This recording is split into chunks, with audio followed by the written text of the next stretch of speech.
शिक्षक ऐसा कोई है कि संकल्प करे और विद्यार्थी को पूरा ज्ञान हो जाए? नहीं मिलेंगे। लेकिन भगवान कैसे हैं? केवल ये संकल्प किए कि ब्रह्मा को सारा ज्ञान हो जाए, तो ब्रह्मा जी को सारा ज्ञान उत्पन्न हो गया। सारे ज्ञान, जितने भी चारों वेद पुराण आदि का ज्ञान ब्रह्मा जी को हो गया, केवल भगवान के संकल्प मात्र से।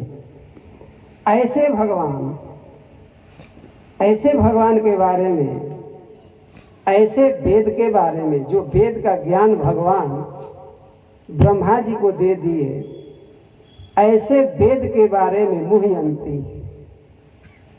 ब्रह्मा जी जैसे मोह को प्राप्त हो जाते हैं, वेद के तात्पर्य को नहीं समझ पाते। इसीलिए भगवान ने बार बार ब्रह्मा जी को वेद का ज्ञान देते हैं। जब जब ब्रह्मा जी उत्पन्न होते हैं, तब तब ब्रह्मा जी को भगवान वेद का ज्ञान देते हैं। आप कहेंगे कि एक बार भगवान ने वेद का ज्ञान ब्रह्मा जी को दे दिए, तो फिर दूसरी बार देने की क्या आवश्यकता है? तो कहा गया है कि भैया वेद ऐसा नहीं है कि एक बार ज्ञान दे दिए और वो पूर्णता को प्राप्त कर लिए। वेद ऐसा है कि भगवान को बार बार ज्ञान देना पड़ता है। तेजो वारिमृदाम यथा विनिमयो यत्र त्रिसर्गो मृषा धामना स्वे सदा निरस्त्वकम सत्यम परम धीमहि। तेज, वारी और मृदा, तेज जल और मिट्टी, जिसको कहते हैं मृग मृचिका। रेगिस्तान में बालू होते हैं और कड़क की धूप होती है, हरिण दूर होता है, प्यासा होता है, उसको लगता है कि वहां समुद्र है, जल का समुद्र है, लहरा रहा है। ये वो प्यासा है, दौड़ लगाता है जल के लिए। वहां जल नहीं है, वो बालू का रेत है। केवल तेज से, प्रकाश से ऐसा लग रहा है कि जल तरांगराई हो रहा है। ऐसे दौड़ लगाते लगाते अंत में अपने जीवन को खो देता है। ऐसे ही ये मनुष्य सुख का दौड़ लगा रहा है। वहां सुख है, वहां सुख है, मकान में सुख है, पत्नी में सुख है, टीवी में सुख है, मोबाइल में सुख है, कपड़ा में सुख है। वास्तव में सुख है नहीं। और उसी के सुख के खोज में ये मनुष्य दौड़ लगाते लगाते अपने अमूल्य जीवन को खो देता है। आए थे हरि भजन को, कूटन लगे कपास। कबहू करी करुणा नर देहि। भगवान एक जीव को मानव शरीर देते हैं। क्यों? केवल आहार निद्रा भय मैथुनम च समान एतत् पशुभिः नराणाम् धर्मो हि तेषाम् अधिको विशेषो धर्मेण हीन पशुभिः नराणाम्। आहार निद्रा भय मैथुन, क्या इसीलिए मानव शरीर मिला है? केवल इसके लिए मानव शरीर नहीं मिला है। अरे भैया, आहार कुत्ते बिल्ली तो करते हैं कि नहीं करते हैं? आहार निद्रा, हम आप एसी रूम में सोते हैं अथवा पंखा में सोते हैं, वो भी रोड पर सोता है। जो सुख हमको एसी में मिलता है वो सुख उसको रोड पर मिलता है। आहार निद्रा भय। अगर हमको आपको भय नहीं रहता तो घर में ताले क्यों? ताले लगता है किस लिए? भय के कारण। आज एक दूसरे से भयभीत है, तभी तो इतने बड़े बड़े हथियार, बम, क्या क्या बना करके सब देश तैयार है। कब क्या हो जाएगा कोई नहीं कह सकता। तो आहार निद्रा भय मैथुनम च संतान उत्पत्ति। कुत्ते बिल्ली भी संतान उत्पन्न करते हैं, मनुष्य भी करता है। बल्कि मनुष्यों के अपेक्षा वो कुत्ते बिल्ली ठीक हैं। वो तो बच्चा पैदा कर दिए, खाने कमाने को उसके माता पिता को टेंशन नहीं है, और मनुष्य को तो टेंशन है ना, टेंशन है, बहुत बड़ा टेंशन है। दो मित्र थे एक मित्र का विवाह भया तो उसकी पत्नी रो रही थी, तो जिसका विवाह भया वो बोला मित्र से, भाई हम तो बड़े खुश हैं, ये काहे को रो रही है, इतनी चिल्ला रही है। उसके मित्र बोले कि ये केवल आज भर रो रही है और सिखा रही है, केवल आज भर मैं रो रही हूँ, जीवन भर तो तेरे को ही रोना पड़ेगा। बच्चा नहीं भैया तो बच्चा का दुख, बच्चा हो गया तो पढ़ाने का दुख, पढ़ लिया नौकरी नहीं मिल रहा है उसका दुख। दुख है ना कि सुख है? दुख है, तो दुख ही दुख है। तो अगर जीवन में धर्म नहीं है तो पशु ही नारायण। हम में और पशु में कोई अंतर, तो भगवान एक मानव शरीर दिए हैं भक्ति करने के लिए। भगवान करुणा करके कृपा करके ये जीव को मनुष्य शरीर दे दिए, बोले जाओ मेरी भक्ति करो और मेरे को प्राप्त कर लो। लेकिन ये जीव वो सब भूल जाता है। तो ये मानव शरीर को पा करके अगर भजन नहीं किया तो उसको शास्त्र कहता है वो आत्महत्यारा है, अपने आत्मा का हनन करने वाला है, मारने वाला है। जैसे सुसाइड आदमी कर लेता है ना, ऐसे ही हम अपने आत्मा को हनन कर रहे हैं, उसको नरक में डाल रहे हैं।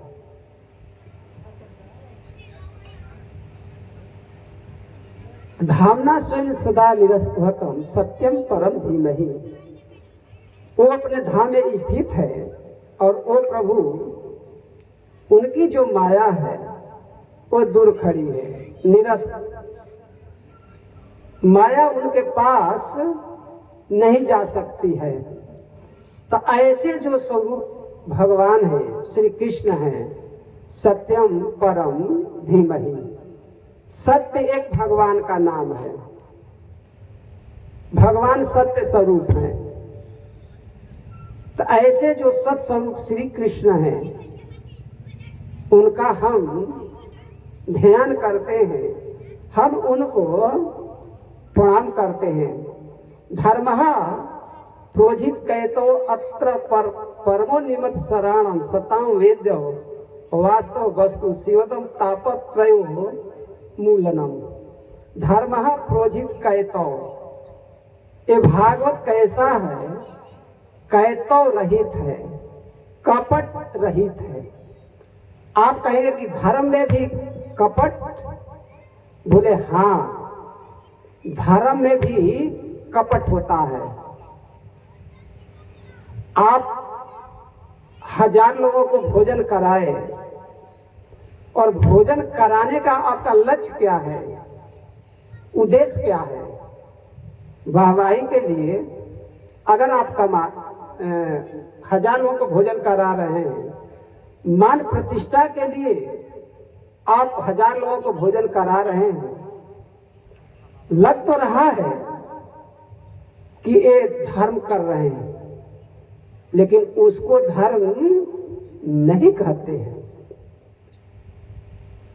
तर्को प्रतिष्ठो सुतयो विभिन्ना नासामि सच मतम न भिन्नम धर्मस्य तत्व निहितम गुहाया महाजनो जिन गतः सपन था। आप धर्म की बात इस समय कहते हैं कि द्वापर के अंत में युधिष्ठिर महाराज जी का तर्को प्रतिष्ठो सुतयो विभिन्ना नासामि सच मतम न भिन्नम। अनेक ऋषि भय हैं और उनका अलग अलग मत है, अलग अलग सिद्धांत है, तभी उनको ऋषि कहा गया है। धर्म से तत्वम निहितम गुहाया, धर्म का जो तत्व है, धर्म का जो रहस्य है, वो कहते हैं गुफा में छुपा है। और आप हम कहते हैं वहां तो बहुत धर्म कर्म हो रहा है, 1000 लोग जिम लिए बहुत धर्म हो रहा है, कपड़ा 1000 लोगों को बांट दिए, वो धर्म नहीं है, वो तो वाहवाही है, नाम के लिए है। आप लाख रुपया का बंगला लगवाए बंके बिहारी जी का, अब अपना नाम, पिता का नाम, लड़के का नाम, नाती का नाम, अगर परनाती हो गए तो उसका नाम, तो वाहवाही तो आपको मिल जाएगी, लेकिन उसे बांके बिहारी प्रसन्न नहीं होंगे। उसको धर्म नहीं कहते हैं। धर्म तो वो है, आप किसी को कपड़ा धन दिए, पैसा दिए, सेवा किए, कोई जाने ना, यहां तक कि लेने वाला भी ये न जाने कि हमको ये कौन दे गया। तो इसीलिए धर्म प्रोजित कहते अत्र परमो निवर्सराणम सताम। ये श्रीमद् भागवत कैसा है? कपट रहित है, इसमें धर्म का निरूपण किया गया है। तापत्रयो उन्मूलनम, ये 3 प्रकार के ताप को नाश करने वाला है। श्रीमद् भागवते महामुनि कृत्य किम वा परेश्वर, ये महामुनि श्री व्यास जी महाराज का कीर्ति है। ऐसे महामुनिंद्र जो अपने पुत्र श्री सुखदेव जी महाराज जी को पढ़ाए इस ग्रंथ को, सद्यो हृदय वरुते अत्र कृते भी सुश्रूषुरी तत्क्षणा। आप भागवत पंडाल में नहीं आए, घर पर केवल आप ये मन में विचार किए कि हमको कथा में जाना है। इतने संकल्प मात्र से ये भागवत जी कहते हैं उस व्यक्ति के हृदय में भगवान आकर के हृदय में बस जाते हैं। तो ऐसे ये श्रीमद् भागवत है। निगम कल्प तरोर गलितम फलम सुकम मुखाद मृत दरो संयुक्तम पिबत भागवतम रसमाल्या मुहु रहो रसिका भूमि भाव का। माइक थोड़ा अथवा कर रहा है, डिस्टर्ब जैसा, हल्का थोड़ा करिए। हरे कृष्णा कृष्णा कृष्णा हरे हरे, हरे राम राम राम हरे हरे। ये निगम मतलब वेद। वेद में वस्तु निर्देश कर दी गई है, यानी भगवान का। निगम और आगम मतलब पुराण। वेद में वस्तु निर्देश की गई और आगम में उस वस्तु के प्राप्ति के साधन बताए गए। तो ये श्रीमद् भागवत ऐसा ही है। ये भागवत प्राप्ति का मार्ग बताने वाला श्रीमद् भागवत है।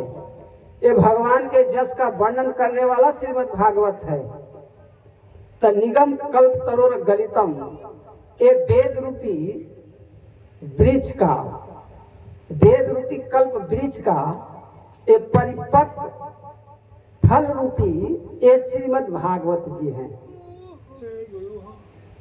ये वेद रूपी कल्प वृक्ष पर एक पक्षी बैठे हैं, वो है श्री सुखदेव जी महाराज।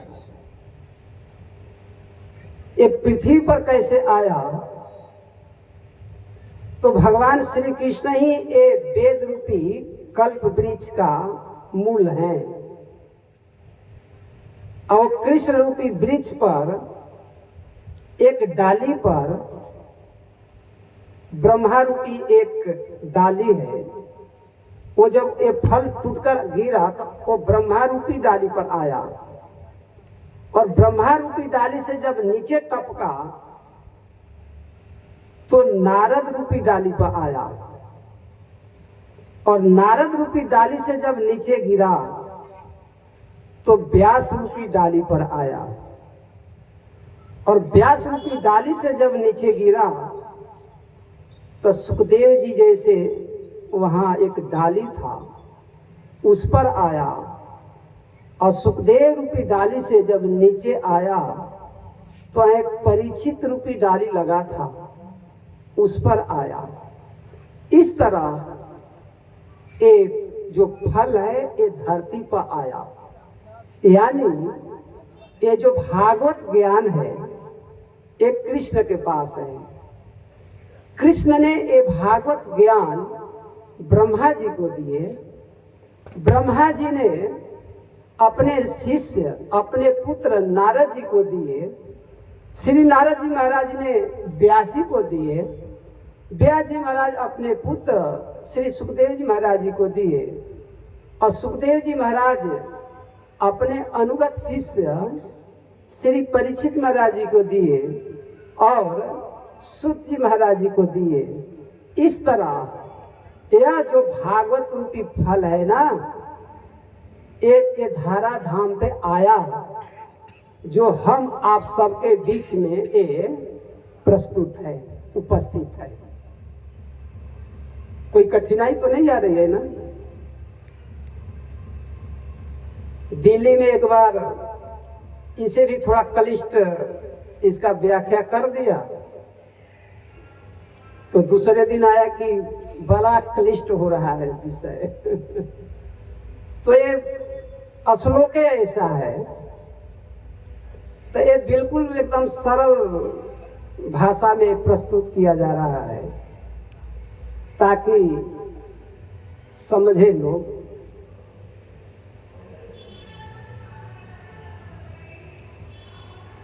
तो ये सुखदेव जी महाराज मुख से निश्रित वाणी है श्रीमद् भागवत। ये भागवत अपने आप में रसमय है, और दूसरे सुखदेव जी महाराज जी के मुख कमल से जब ये निकला तो इसमें रसिकता और माधुर्यता और अधिक हो गया।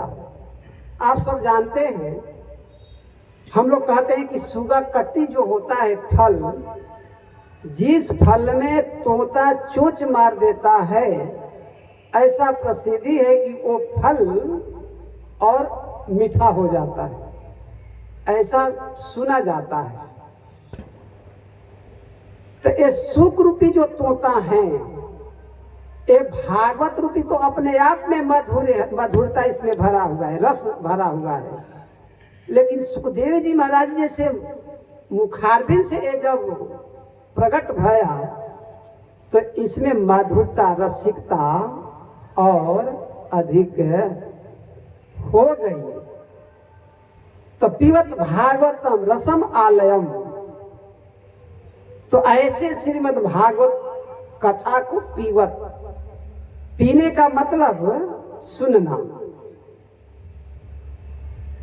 संत लोग कहते हैं भैया ऐसा जो ये ढांचा है ना, अगर ये ना भी रहे ना तो आदमी को सुनाई देगा, क्योंकि करण इंद्रियां जो है ना इसके अंदर है।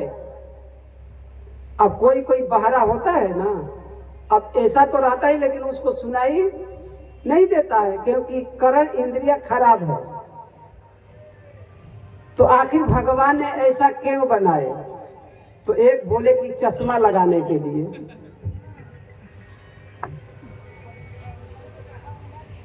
भगवान ने इसीलिए बनाए।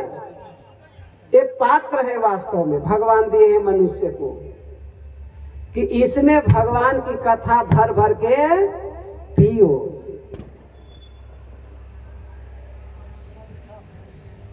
वो कैसे है चौपाई हमको याद नहीं आ रहा है।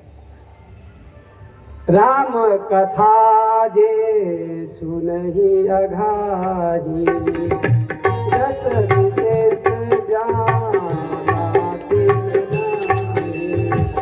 भरहि निरंतर होहि न पूरे, भरहि निरंतर होहि न पूरे।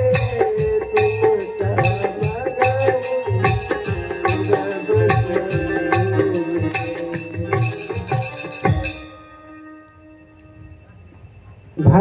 निरंतर हो ही ना पूरे।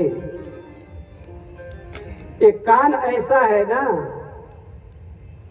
कि इसमें भगवान की कथा कितना भी डालो ये भरने वाला।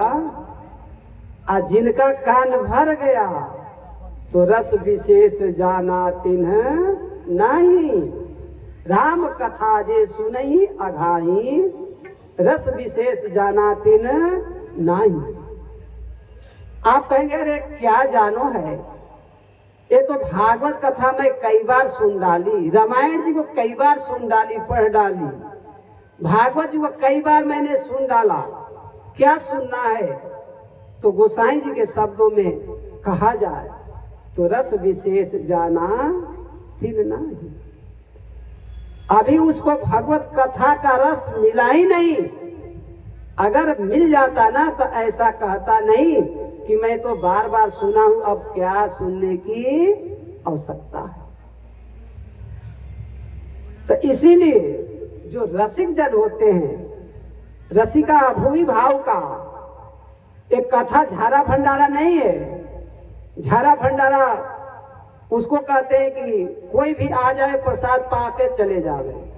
एक चिट्ठी वाला भंडारा होता है, चिट्ठी दिया जाता है, वो जाएंगे संत। एक झारा होता है, कोई भी संत आवे, कोई भी आवे, आवे खावे और जावे। तो कथा के लिए झारा भंडारा नहीं है, रसिका भूमि भाव का। रसिकता भी होनी चाहिए और भावुकता भी होनी चाहिए, तभी कथा का रस उसको प्राप्त होगा, अन्यथा नहीं प्राप्त होगा। रसम आलयम, एक आचार्य कहते रसमा श्री राधा, आलयम उनका निवृत्त निकुंज का जो रहस्यमयी जो वहां की लीलाएं हैं, ऐसे लीलाओं का गान इस श्रीमद् भागवत में किया गया है। मोह रहो रसिका भूमि भाव का आलयम। आलयम का मतलब एक संत कहते हैं मृत्यु पर्यंत इस कथा को सुना जाए। आलयम जब तक लय न हो जाए अथवा जब तक भगवत प्राप्ति न हो जाए तब तक इस कथा को सुनते रहो। भूमि भाव का, हे रसिक जनो, हे भावुक जनो, बार बार इस कथा को पियो। बोले कोई बात नहीं, अभी तो हम अच्छे अच्छे कर्म करेंगे, स्वर्ग जाएंगे और वहां सुन लेंगे। बोले वहां नहीं, भूमि एक कथा इस पृथ्वी पर ही सुलभ है और जगह कथा ये सुलभ नहीं है। ये धराधाम पे, इसी धराधाम पे सुलभ है। ये भारत को कर्म भूमि कहा गया है और जितने भी भूमि है सब भोग भूमि है। अमेरिका, ऑस्ट्रेलिया, अफ्रीका, ये सब भोग भूमि है, वो कर्म भूमि नहीं है। कर्म भूमि केवल भारत है। यहाँ जैसा आप कर्म करेंगे वैसा फल की प्राप्ति होगी। स्वर्ग भी भोग भूमि है, वहां भोग है, वहां भक्ति नहीं है। आप अच्छे कर्म करेंगे वहां भोग भोगेंगे। आप धर्म किए स्वर्ग के लिए, उसको भी धर्म नहीं कहते हैं।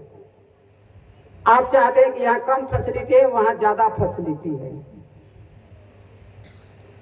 भाई हम लोगों को जो स्वाद रबड़ी में आता है ना, वही स्वाद एक कुत्ता को बिष्टा में आता है।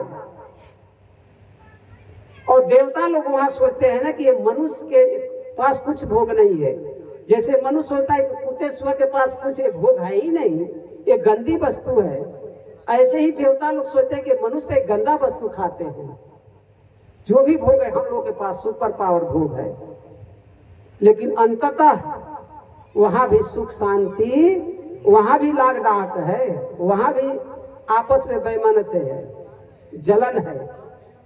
कोई ज्यादा पुण्य किया, कोई कम पुण्य किया तो वहां भी जलन है।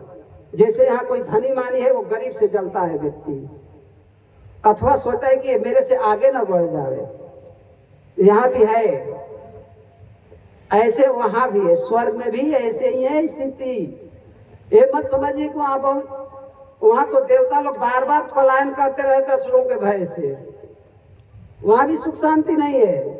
वहां भी कथा नहीं है। इसीलिए कहते हैं कि हे रसिक जनो, हे भावुक जन, ये भगवान की जो कथा है ये पृथ्वी पर ही सुलभ है, और जगह ये सुलभ नहीं है। इसीलिए मुहु रहो रसिका भूमि भावुका, हे रसिक जनो, हे भावुक जनो, इसको बार बार पियो। एक तो भोजन के रसिक होते हैं ना, रसिक भी कई तरह के, भोजन के रसिक होते हैं, एक कथा के रसिक होते हैं। लंपट दो तरह के होते हैं, एक कृष्ण लंपट होते हैं, एक संसार के भोगों के लंपट होते हैं। वो संसार के बात उनको अच्छी लगेगी, और जो भक्त हैं उनको संसार की बात अच्छी नहीं लगेगी, उनको तो भगवान की रसमयी कथा ही अच्छी लगेगी। देखिए जो हंस होता है ना, हंस कहाँ रहता है? मानसरोवर में रहता है। और कौवा कहाँ रहता है? कौवा को मानसरोवर में अच्छा नहीं लगेगा। कौवा कहाँ रहेगा? जहाँ कचड़ा रहेगा ना, कचड़ा वहीं पैर से खुदेड़ेगा और खाएगा। और वहां हंस को कह दो कि आप यहाँ रहो, बोले हमारे बस की बात यहाँ नहीं है कि मैं यहाँ रहूं। हंस तो मानसरोवर में विचरते हैं। ऐसे ही जो सज्जन पुरुष होते हैं, संत पुरुष होते हैं, वो भगवान की जहाँ कथा कीर्तन होता है वहां रमण करते हैं। और जो काक प्रवृत्ति के होते हैं वो कहाँ वो विचरते हैं? जहाँ जुआ होगा। और वो क्या कहते हैं, बता रहे थे, नाम तो नहीं रखना अच्छा है, कहते कि उसके बिना तो हम जी ही नहीं सकते। क्या बोलते हैं वो जो चीला में पीते हैं? गंजा।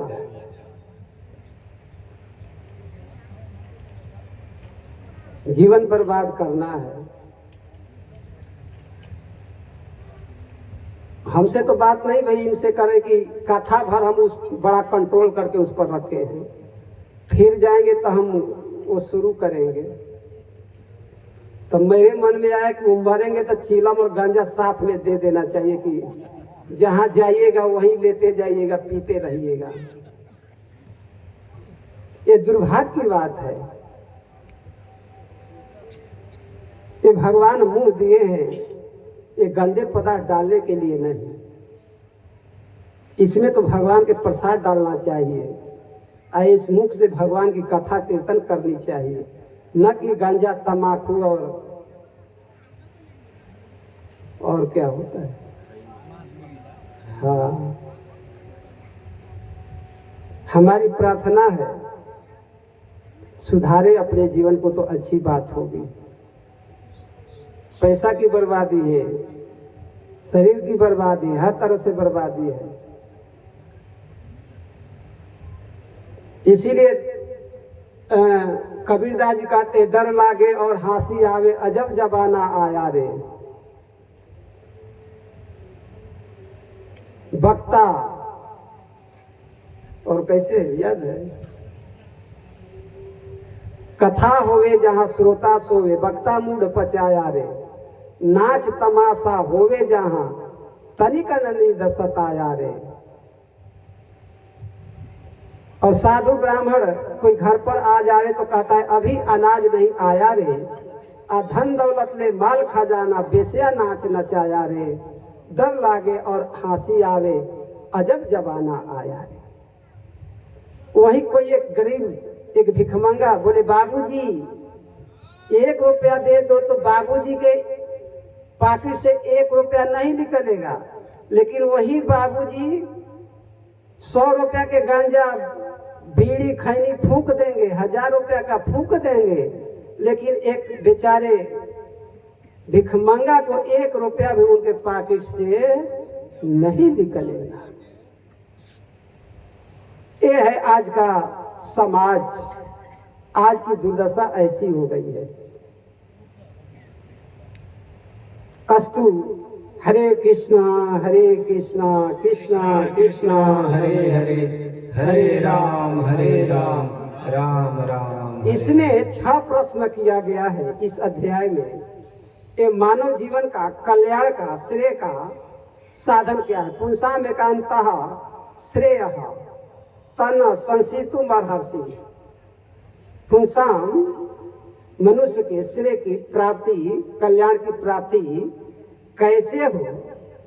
और अतः साधुयत रजत सारम समुद्यधित मनीषा बुढ़ी न सधाना नाम जेन आत्मा संप्रसिद्धति। आत्मा की प्रसन्नता किसमें है इसका वर्णन करिए। और देवक्याम वसुदेवम, देवकी और वसुदेव के यहाँ भगवान क्या करने के लिए अवतार लिए और ये मनुष्य का कल्याण कैसे हो इसका वर्णन करिए। भगवान अवतार लेकर के ये जगत में कौन कौन से लीला किए इसका आप वर्णन करिए। और भगवान श्री कृष्ण जब अपने धरा धाम को चले गए तो धर्म कम शरणम गतः। धर्म किसके शरण में गया। भगवान श्री कृष्ण जब अपने लीला प्रकट किए थे इस जगत में और लीला श्रवण करके अपने धाम को चले गए तो जो धर्म था वो किसके शरण में गया। कृपा करके आप इसका हम लोगों का समाधान दीजिए, बताइए। अब सुखदेव जी महाराज जम प्रवजंतम अनुपेत पेतम कृतम द्वैपायनो विरह कातर आजुहाव पुत्रेति तन्मयतया तरुव विनय दुस्तम सर्वभूत हृदयम मुनिमान तो अस्मि। श्री सुध जी महाराज अपने गुरु जी का मंगलाचरण यानी प्रणाम कर रहे हैं। जम प्रवजंत अनुपेत पेत्यम, जो जन्म लेते ही जिनका अभी वैदिक और लौकिक नांदी मुख श्राद्ध आदि भी नहीं भया है, नामकरण जात कर्म आदि संस्कार जिनका अभी नहीं भया है, जो जन्म लेते ही अभी नाल छेदन भी नहीं भया है, नाल लटक रहा है, और वैसे ही जो जन्म ले करके अनुपेत्य पेत्यम कृत्यम द्वैपायनो विरह कातर आजुहाव, जो जंगल की तरफ चल दिए। ओस श्री व्यास जी महाराज पुत्र पुत्र एक कहते हुए पीछे पीछे चल रहे हैं। श्री सुखदेव जी महाराज अपने माँ के पेट से जब बाहर निकले, जन्म लिए, इनके माँ का नाम बटिका है, व्यास जी महाराज की पत्नी का नाम बटिका। ये 12 साल तक अपने माँ के गर्भ में ही रह गए। व्यास जी महाराज को बड़ी चिंता भई और बोले बेटा बाहर निकलो। तो श्री सुखदेव जी महाराज अपने माँ के गर्भ में ही थे। बोले पिताजी मैं बाहर आऊंगा तो भगवान की जो माया है वो हमको पकड़ लेगी। अब बताइए, बद्रिकाश्रम से क्षेत्र है वैशाली, विशाल राजा वहां तप किए, इसे विशालमपुरी उसका नाम है। बद्रिकाश्रम भी वो क्षेत्र का नाम है। बदर मतलब बेर का वृक्ष था वहां, इसलिए वो जगह का नाम बद्रिकाश्रम। तो वहां एक क्षेत्र है, वो जगह है, और जहाँ वेद मंत्र का उच्चारण हो रहा है, जहाँ एक एक से ऋषि महर्षि उपस्थित है, वो जगह पर ये सुखदेव जी महाराज कहते कि भगवान की माया बड़ा प्रबल है, जन्म लेते ही हमको पकड़ लेगी, हमको यही अच्छा है, हम यही रहेंगे, भजन करेंगे।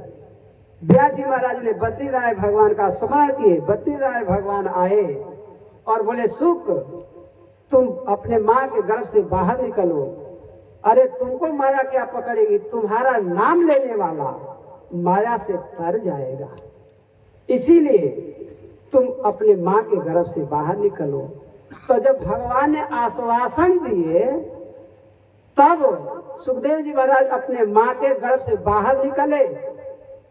अरे जंगल को गए, न मैया को प्रणाम किए और न बाबा को प्रणाम किए, मैया बाबा की तरफ देखे ही ना है।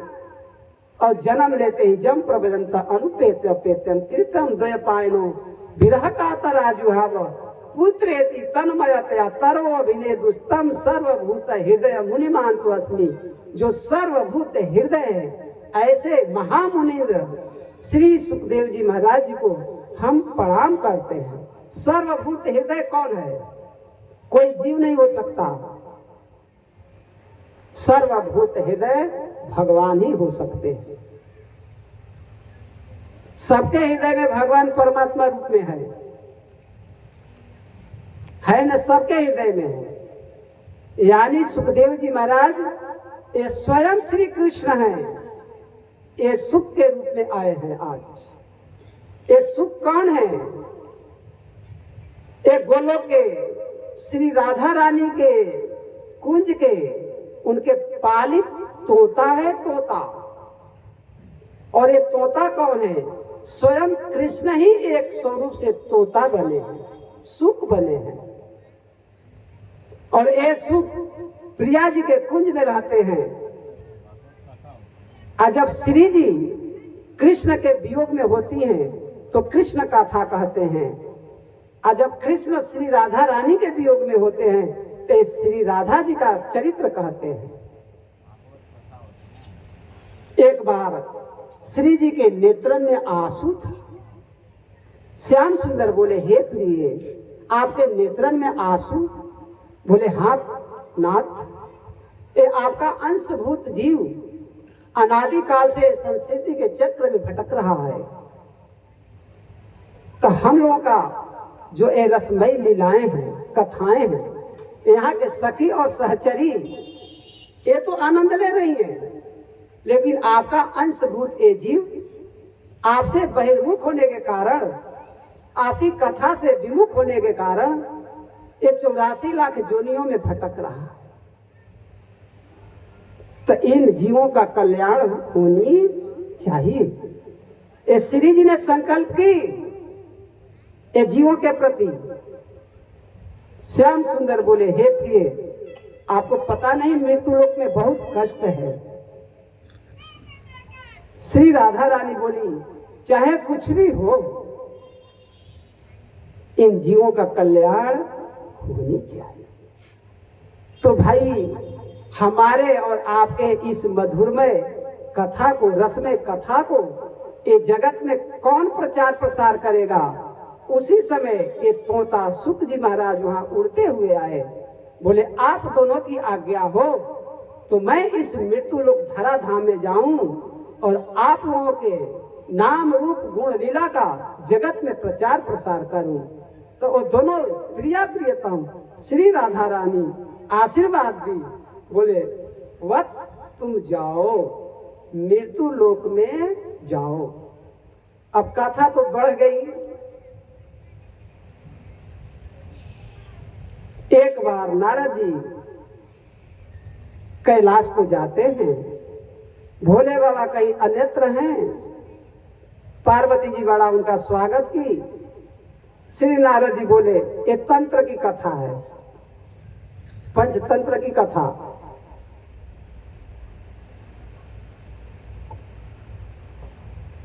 नारद जी बोले, माता जी सब कुशल मंगल है? बोले, हाँ नारद जी, बहुत कुशल मंगल है। और भोले बाबा भी बहुत स्नेह प्रेम करते हैं। नारद जी बोले, हाँ माता जी, मैं भी पहले यही जानता था, लेकिन अब लेकिन जब लग गया तो पार्वती जी बोली, नारद जी लेकिन मतलब? हाँ माता जी, आप कहते हैं कि बड़ा प्रेम करते हैं। उस भोले बाबा अपने गले में जो मुंडों की माला पहने हैं ना, कभी बताए आपको? अरे नारद जी, ये तो बहुत गड़बड़ बात है, ये तो कभी बताए नहीं। नारद जी नारायण नारायण कहते हुए वहां से चले गए। अब भोले बाबा आए तो लक्षण से पता चल गया कि कुछ गड़बड़ है। बोले, देवी कोई यहाँ आया था? बोले, हाँ नारद जी आए थे। भोले बाबा समझ गए नारद जी आए थे। तो बोले, बात क्या है देवी?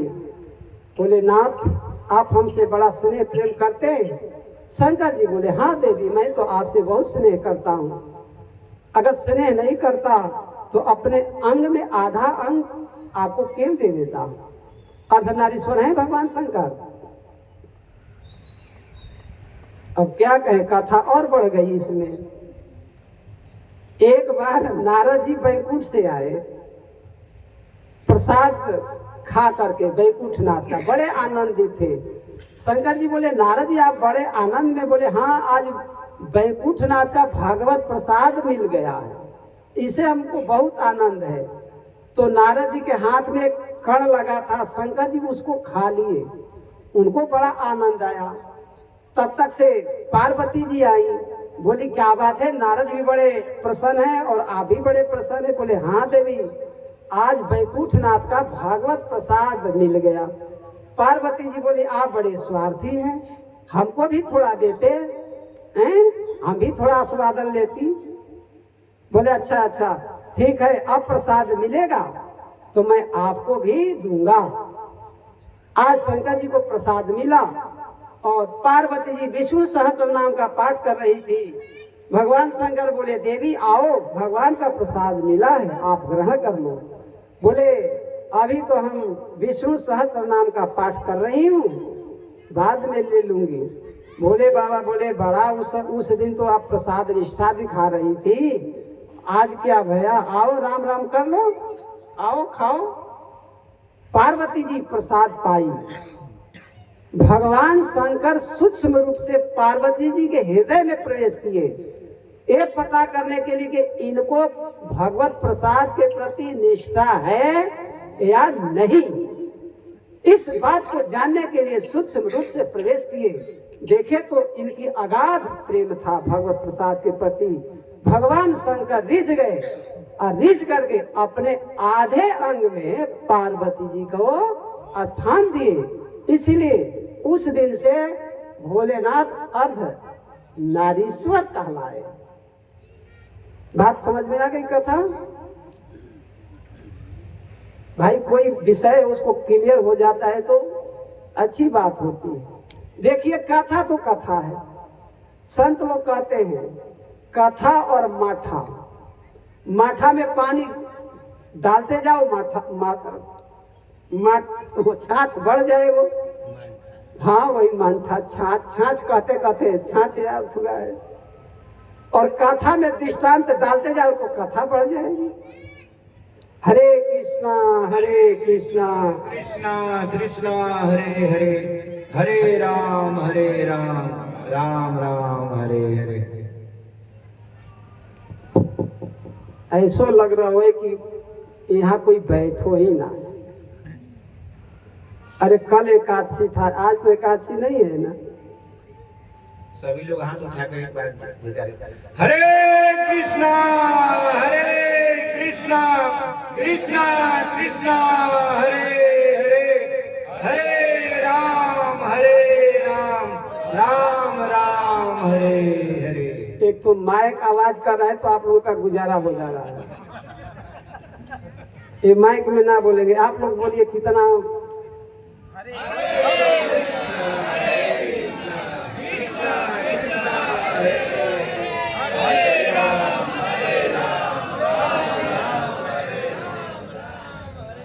माताएं तो नाक ही कटा दी।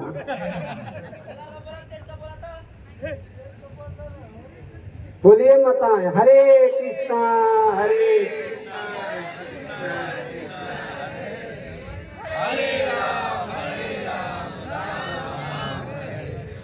चले माताओं का आवाज ठीक था आप लोगों की अपेक्षा। अस्तु। तो भगवान शंकर बोले देवी, जब जब आपका शरीर छूटा है, आप जब जब मरी हो, और मैं इतना प्रेम करता हूं कि आपके वही मुंडों की माला बना करके अपने गले में धारण करता हूं। पार्वती जी बोली नाथ मेरे इतने बार शरीर छूटे, यानी जन्म ली और मरी आप। बोले मैं अजर अमर हूं। कैसे? अमर कथा सुन के, वो अमर कथा भगवान की कथा सुन के मैं अजर अमर हूं। पार्वती जी ने चरणों में निवेदन की महाराज हमको भी अमर कथा सुनाइए। आज भोलेनाथ अमरनाथ लेकर पार्वती जी को गए। अपने त्रिशूल को आदेश दिए, यहाँ जितने भी पक्षी हैं सबको भगा दो, जितने भी जीव हैं सबको भगा दो, क्योंकि अमर कथा सुनने का सब अधिकारी नहीं है। सब तो जीव भग गए, लेकिन वहां एक अंडा था। अंडा कैसे भगे? भगवान शंकर कथा कर रहे, पार्वती जी सुन रही हैं। कोई संत कहते हैं पार्वती जी सो गई, लेकिन पार्वती जी सोई नहीं, वास्तव में कथा सुन के उनको समाधि लग गई, भाव समाधि में चली गई पार्वती जी। आज जो हूं कर रही थी, हूं करना बंद हो गया। और कथा के ऐसा प्रभाव कि वो अंडे में जान आ गया, बच्चा आ गया, और वो अब सुख तोता हूं करने लग गया। जब पार्वती जी की समाधि टूटी तो बोले महाराज वो कथा करते उसके आगे क्या बोले? बोले अरे ये हूं कौन कर रहा था? देखे तो सूगा। भगवान शंकर त्रिशूल लेकर के मारने के लिए दौड़े। वो सूगा उड़ करके बद्रिकाश्रम गया, और बटिका जी उस समय उवास ले रही थी। उवास लेना मतलब मुंह खुलता है ना। उसी समय वो तोता बटिका के मुंह में घुस गए। भगवान शंकर बोले ब्याह जी चोर घुसा है, बाहर निकालो, मेरे को मारना है। ब्याह जी बोले क्या बात है? शंकर जी सारी बात बताए। ब्याह जी बोले आप भोलेनाथ हो ना, जैसा नाम है वैसा आप हो। अरे आप ही कहते हो कि ये अमर कथा सुन लिया है, इसको मारना है। जब ये अमर कथा सुन लिया है तो अमर हो गया, आप कैसे मार सकते हैं? तब शंकर जी वहां से वापिस आए। वही सुखदेव जी, समझ में आ गई बात? वही सुखदेव जी। तो ये सुखदेव जी महाराज स्वयं श्री कृष्ण है, और यही सर्वभूत हृदय। तो ब्यास जी महाराज जी को ये था कि मेरे को एक ऐसा पुत्र की प्राप्ति होती जो नित्य सत्संग होता, और ऐसा इनका पुत्र निकले कि जन्म लेते ही जंगल को चल दिए। तो ये पुत्र कह रहे थे, तो सुखदेव जी महाराज वृक्षों में प्रवेश होकर के वृक्षों के माध्यम से उतर दिए। कौन किसका पिता, कौन किसका पुत्र? ये आपका ही केवल पुत्र नहीं है, ये सबके हितैषी है, सर्वभूत हैं, सबके कल्याण करने वाले हैं। ब्यास जी महाराज जी को ये जब एहसान भया, अपने आश्रम पर आ गए। ये श्रीमद् भागवत पुराण तैयार था, इसके अधिकारी श्री सुखदेव जी महाराज जी थे, अब उन्हीं को ये देना था। ये सुखदेव जी महाराज जंगल को जाकर के ब्रह्म का चिंतन करने लगे, ध्यान करने लगे। व्यास जी महाराज जी ने अपने कुछ शिष्यों को भागवत का श्लोक पढ़ा करके जंगल में भेज दिए। शिष्य लोग बोले थे कि हम लोग जंगल में जाते हैं तो डर लगता है, आप कोई ऐसा मंत्र दे दीजिए कि हम लोग उस मंत्र का उच्चारण करें और निर्भय हो जाएं। तो वही व्यास जी महाराज एक भागवत का श्लोक बरहा पीडम नटवर बपुहु कर्णयो कणिकार विप्रद्वांस कनक कपिसम व्यजंती चमालाम रंध्रान अधर सुधया पुयन गोप बिंदहि बिंदारण्यम स्वपदरमणम प्राविशद गीता कीर्ति। इसमें भगवान के सौंदर्य का वर्णन किया गया। सुखदेव जी महाराज जो समाधि में थे, उनकी समाधि टूट गई, लेकिन ये मन में विचार कर रहे हैं ये सुंदर पुरुष है, और किसी में एक कोई गुण आ जाता है तो आदमी में अहम आ जाता है। कुर्सी मिल जाता है तो कुर्सी का अहम, रूप मिल गया तो रूप का अहम, धन मिल गया तो धन का अहम, विद्या की प्राप्ति होगी तो विद्या का अहम, उच्च कुल में जन्म हो गया तो उच्च कुल का अहम। ये जीव का स्वभाव है। तो सुंदर व्यक्ति है, मैं गया बात नहीं किया तो तब अहो बकियम अस्तन कालकूटम जिघासयापायदप्य साधवी लेवे गतिंधा चतुता ततुन्यम कंबा दयालु शरणं प्रपन्ना। अहो बकियम स्तन कालकूटम जिघासयापी। अहो आचार्य बकियम बकासुर की बाल बकी पुतना बाल कृष्ण को मारने के लिए गई थी, अपने स्तन में कालकूट जहर लगा करके। ओ प्रभु, ऐसे पुतना को सदा के लिए धाय मां बना दिए। ऐसे जो कृपालु दयालु श्री कृष्ण हैं, ऐसे प्रभु के शरण छोड़ करके और किसके शरण में हम जाए? यह है भगवान का स्वभाव, जो मारने वाले को भी अपना धाय बना लिए, अपनी सदा के लिए मां बना लिए। अस स्वभाव कहूं देखूं न सुनहूं कहीं खगेश रघुपति समलेखम। ये भगवान का स्वभाव। ये जीव भगवान के स्वभाव को जानता नहीं, इसीलिए भगवान से विमुख है। और कथा में भगवान के स्वभाव प्रभाव उनकी महिमा का वर्णन जब किया जाता है, ये जीव सत्संग में आता है, जब भगवान की महिमा गरिमा को सुनता है और भक्ति में लगता है, तो उसका जो जन्म मृत्यु जरा व्याधि जो रोग है वो सदा के लिए छूट जाता है। और सुखदेव जी महाराज आए, बोले भैया ऐसा श्लोक आप लोग कहाँ से सीखे, कहाँ से पढ़े? तो व्यास जी महाराज के जो शिष्य थे बोले हमारे श्री गुरुदेव व्यास जी महाराज ने ऐसे ऐसे तो बहुत से श्लोक बनाए हैं। अरे भाई, वो तो मेरे पिताजी हैं। अब वो सुखदेव जी महाराज आए और 18,000 वाला श्लोक, 335 अध्याय वाला ये भागवत, 12 स्कंद वाला भागवत, 18,000 श्लोक वाला श्रीमद् भागवत श्री सुखदेव जी महाराज पढ़े। ऐसे सुखदेव जी जो महाराज, सुध जी महाराज, उनका आज स्मरण कर रहे हैं, नमन कर रहे हैं, उनका वंदन कर रहे हैं, उनके चरणों में प्रणाम कर रहे हैं। रोमहर्षण जी व्यास जी महाराज के शिष्य हैं और उग्र सर्वा जी सुखदेव जी महाराज जी के शिष्य हैं। सूत जाति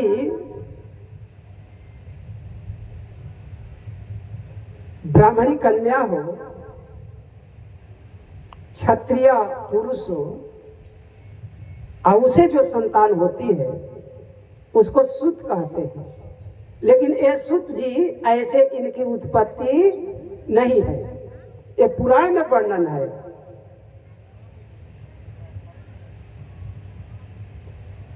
जगकुंड होता है ना, जगकुंड, जो जग कराने वाले विप्र होते हैं उनको पता होता है। वो जग कुंड में अलग अलग देवताओं का भाग होता है और वो भाग को सूती कहते हैं। और वो जग में जौ का आटा का बाटी बनाया जाता है, जिसके वैदिक भाषा में पुरोडास कहते हैं।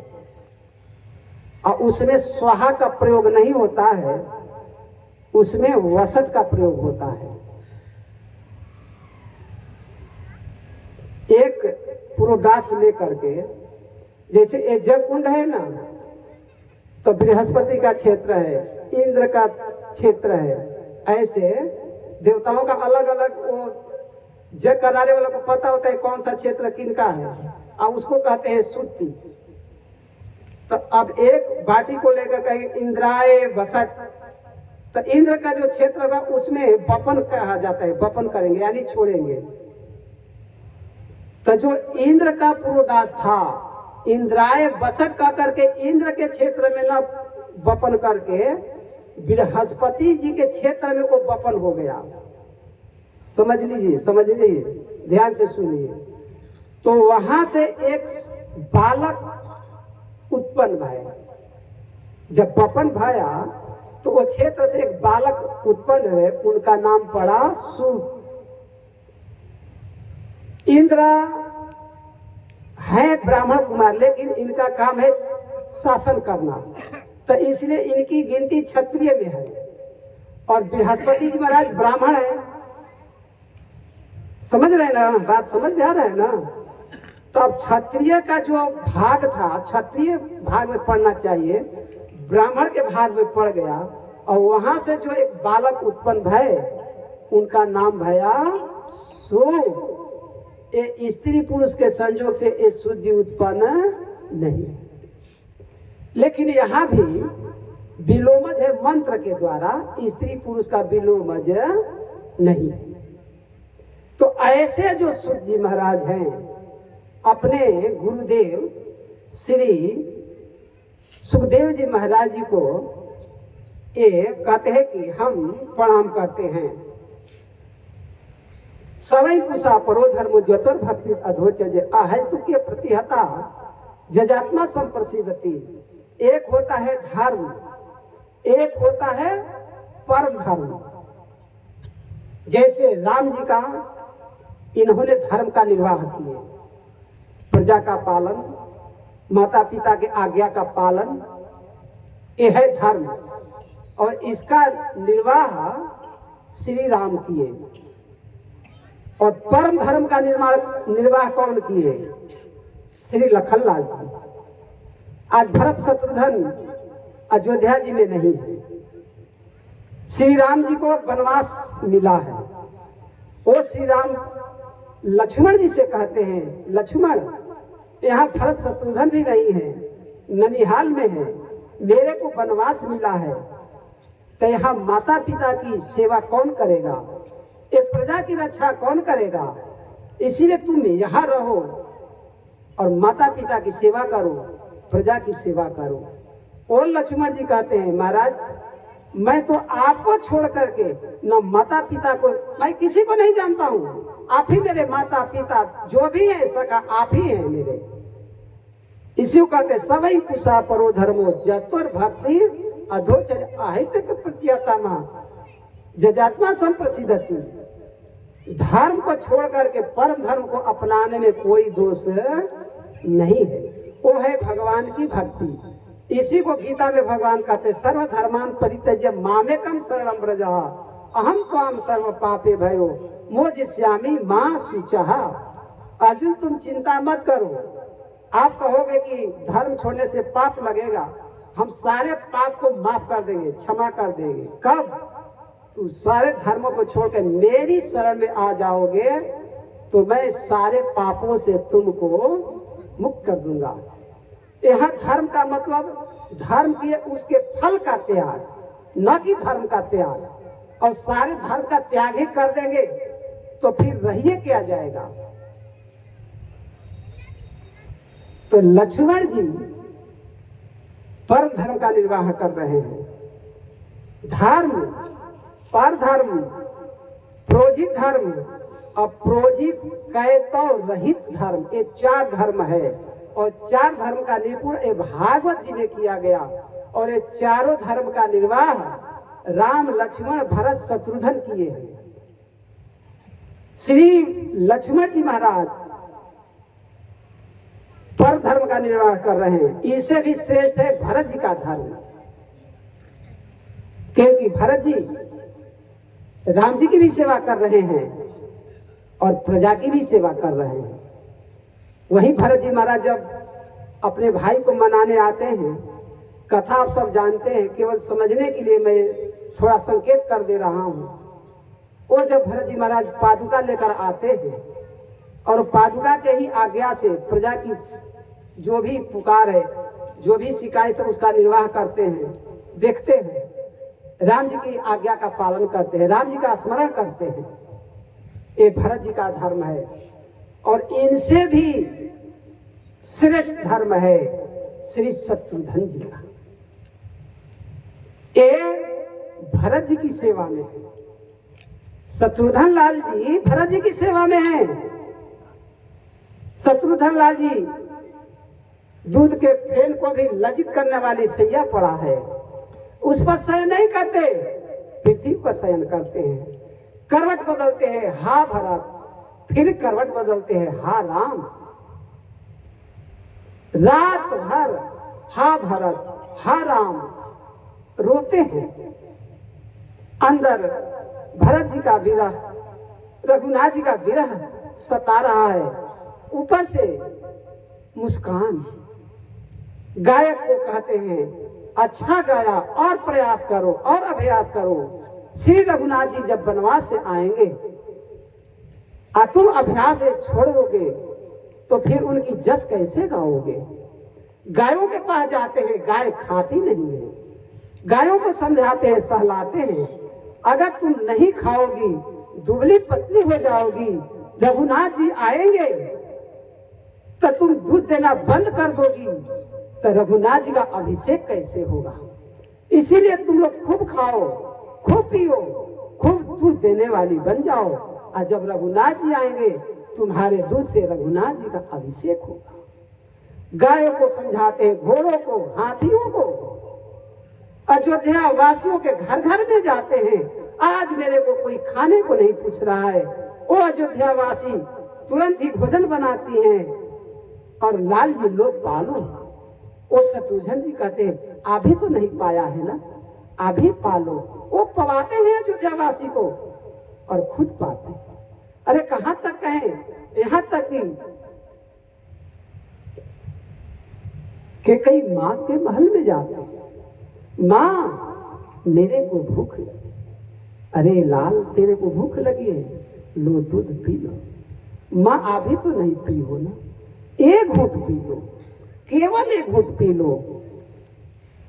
ना चाहने पर भी देवकी माता एक घूंट, अरे कैकेयी माता एक घूंट दूध पी लेती है, बोलती है लाल लो पी लो। वो शत्रुघ्न जी दूध का पान करते हैं। तो भैया श्री शत्रुघ्न लाल जी भक्त की सेवा करते हैं और भरत जी महाराज परम भक्त हैं। अगर भरत जी नहीं होते तो प्रेम का स्वरूप आज जगत को प्राप्त नहीं होता। भागवत में गोपी लोग नहीं होती, गोपी प्रेम की धुजा। नारद जी भक्ति सूत्र में जब प्रेम की परिभाषा दिए तो गोपी जनों के दिए। अगर गोपी जन नहीं होती, प्रेम क्या होता है इस जगत को मिलता नहीं। कृष्णा अवतार में गोपी प्रेम की ध्वजा है और रामा अवतार में श्री भरतलाल जी प्रेम के ध्वजा है। तो इस तरह चार धर्म का निरूपण किया गया। तो सवई पूछा परो धर्मो, जीव मात्र का परम धर्म क्या है। अधोछज भगवान की भक्ति, अहेतु क्या प्रतिहता, इसमें कोई हेतु नहीं होनी चाहिए। भक्ति में कोई हेतु नहीं होनी चाहिए। आदमी तो सोचता है हम भक्ति कर रहे हैं तो एक रोआ भी टेढ़ा न हो, और घर में कुछ हो जावे ना तो वो गोपाल जी को तख्ता में रख देंगे या पानी में डाल देंगे। क्या तेरे भक्ति करने में है, मेरा एकलौता बेटा मर गया इसीलिए भक्ति कर रहे हो, बेटा के लिए। इसको भक्ति नहीं करते हैं, वो तो भक्ति भगवान की प्रसन्नता के लिए की जाती है। और प्रतिहता, कभी भक्ति में विघ्न आने पर भी भक्ति न छूटे। मीरा जी के जीवन में बहुत से विघ्न आए, लेकिन मीरा जी की भक्ति शिथिल नहीं पड़ी। तो ऐसे ये भक्ति धर्मस्य ह्यापवर्गस्य, धर्म आदमी करता है किस लिए। धर्म करना चाहिए अपवर्ग के लिए, छूटने के लिए, लेकिन हम धर्म करते हैं बंधने के लिए। जबकि धर्म का आचरण छूटने के लिए होना चाहिए, बंधने के लिए धर्म का आचरण नहीं होनी चाहिए। धन का सदुपयोग दान में होनी चाहिए, भोग के लिए नहीं। भोग भोगना है, लेकिन जितनी आवश्यकता है उतनी, जितना से जीवन का निर्वाह हो सके उतना ही धन का प्रयोग अपने जीवन में लानी चाहिए। अगर 200 रुपया के कपड़ा से काम चल जाए तो 2000 रुपया के कपड़ा खरीदने की कोई आवश्यकता नहीं है। वो उसमें पैसा बचा करके जो गरीब है उनकी सेवा में लगा दो, इसे भगवान प्रसन्न हो जाएंगे। इस तरह द्वितीय अध्याय में भगवान के 24 अवतार का वर्णन किया गया है। जय जय मीन बराह कमठ नर हरि वारुण, परशुराम रघुवीर कृष्ण कीरति जग पावन, बुध कलकी और व्यास पृथु हरि हंस मनवंतर, जग ऋषभ है गिरिव ध्रुव वरदन धनवंतर, बद्रीपति दत्त कपिल देव सनकादि करुणा करो, 24 रूप लीला रुचि श्री अग्रदास उर पद धरो। ये भागवत में कहा गया है जो सुबह और शाम एक, यहाँ तो 22 अवतार का वर्णन किया गया है, 2 अवतार का वर्णन यहाँ नहीं है। आगे हंस और है ग्रीव 2 अवतार का आगे भी वर्णन किया गया है। तो इस तरह कोई सुबह और शाम ये भगवान के 24 अवतार का कोई स्मरण करता है तो उसके सारे दुख और दारिद्र का नाश हो जाता है। एक बार श्री नारद जी महाराज व्यास जी के आश्रम पर गए। व्यास जी महाराज को क्या देखते हैं, वो कुछ चिंताग्रस्त हैं। नारद जी बोले, महाराज ऐसा लग रहा है कि आप असंतुष्ट हैं, आपको पूर्ण शांति की प्राप्ति नहीं है। श्री व्यास जी महाराज कहते हैं, हाँ मैंने 17 पुराण लिख दिया, महाभारत जैसे ग्रंथ लिख दिया, लेकिन अभी भी लगता है मेरे को पूर्ण संतुष्टि नहीं भाई। नारद जी कहते हैं, महाराज जो जीवों का स्वाभाविक प्रवृत्ति है ना, उसी का आप वर्णन ज्यादा कर दिए। आप भगवान का जस वर्णन किए हैं लेकिन बहुत अल्प मात्रा में। अरे भाई, बारात में दुल्हा की विशेषता होती है, बाराती की नहीं। तो आप तो दुल्हा की प्रशंसा कम किए और बारातियों की अधिक प्रशंसा कर दिए। यानी आप भगवान के जस को कम गाए और बात के तो आप खूब वेद पुराण आदि महाभारत आदि में सब भर दिए। तो आप भगवान के निर्मल जस को गाएंगे तो आपको पूर्ण शांति मिलेगी।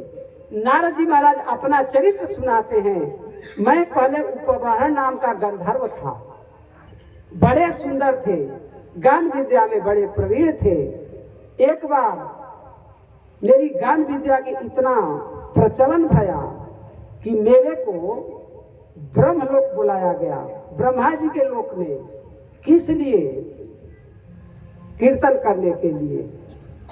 वहां जब मैं गया, 50 अपनी कामनी पत्नियों को लेकर, समझिए, तो वहां की जो अप्सराएं थी उनको रिझाने में लग गया, हाव भाव कटाक्ष से।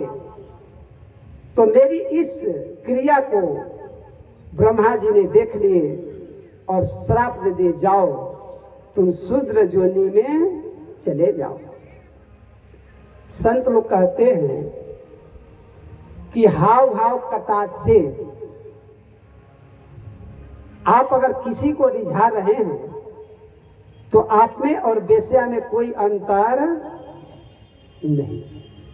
ये वेश्या भी हाव भाव कटाक्ष से रिझा करके पैसा खींचना चाहती है जनता से, और आप भी हाव भाव कटाक्ष से जनता को रिझा रहे हैं कुछ लेने के लिए, तो आप में और वेश्या में कोई अंतर नहीं।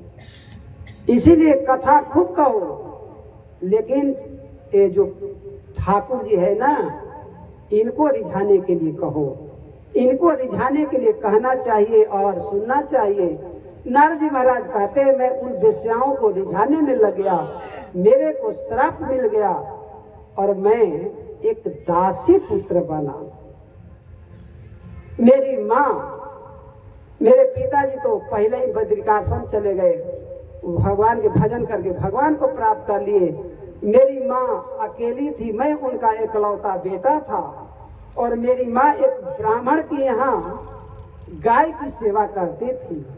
और ब्राह्मण के यहाँ कुछ सन चतुर्मास करने के लिए 4 महीना चतुर्मास, जिसमें एक कार्तिक मास भी एक चतुर्मास में ही आता है। और कार्तिक कुर्सी में बैठ जाइए, कार्तिक मास में माताएं सुन लो, इधर बात मत करिए। कार्तिक मास में दीपदान की बड़ी महिमा है। तुलसी जी को दीपक देनी चाहिए। दीपक ठाकुर जी हैं ना, इनको दीपदान देनी चाहिए। आप वृंदावन में जाएंगे, मंदिरों में दीपदान होती है ठाकुर जी को। ठाकुर जी के कार्तिक महीना में विशेष करके दीपदान करने की बड़ी महिमा है। एक चूहिया थी और मंदिर में दीपक जल रहा था, घी वाला, घी खाने गई, और जो बत्ती था उसकी रुई मुंह में पकड़ा गई। अब मुंह जलने लगा तो छटपटाने लगी, मर गई। और वो मरी तो रानी बनी रानी।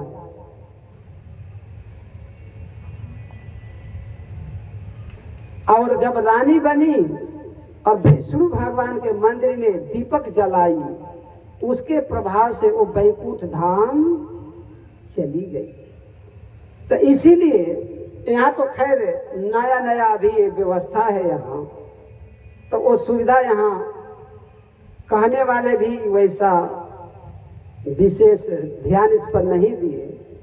नहीं तो दीपदान अभी भी समय है। आप लोग अपने घर से मिट्टी का दीपक होता है ना, ले करके तिल का तेल, बाजार पास में है दुकान, कौन सा गांव है? अरे नहीं, वो शहर कौन सा है? गाजीपुर। यही सब व्यवस्था है, मिल जाएगा। तो कल से आप लोग अपने घर से तिल के तेल में दीपक में बत्ती जला करके लाइएगा यहाँ। और कथा के बाद जब आरती होती है ना, तो यहाँ ठाकुर जी हैं, इनको दीपक दिखाइए। आपके घर में अगर तुलसी जी का पौधा है तो वहाँ तुलसी जी के हाथ दीपक जलाइए। तुलसी जी में जल रोज डालिए, तुलसी जी में, तुलसी जी की परिक्रमा करिए। इसकी बड़ी महिमा है।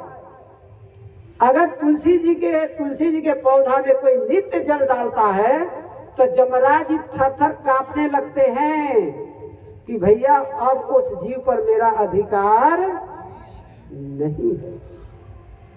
बहुत सरल विधि है भगवत प्राप्ति के लिए, लेकिन दुर्भाग्य की बात है हम उसको नहीं कर पाते। भजो रे भैया राम गोविंद हरि, भजो रे भैया राम गोविंद हरि। जप तप साधन कछु नहीं,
कबीर जान खजोला भरी खजोरे राम कबीर भैया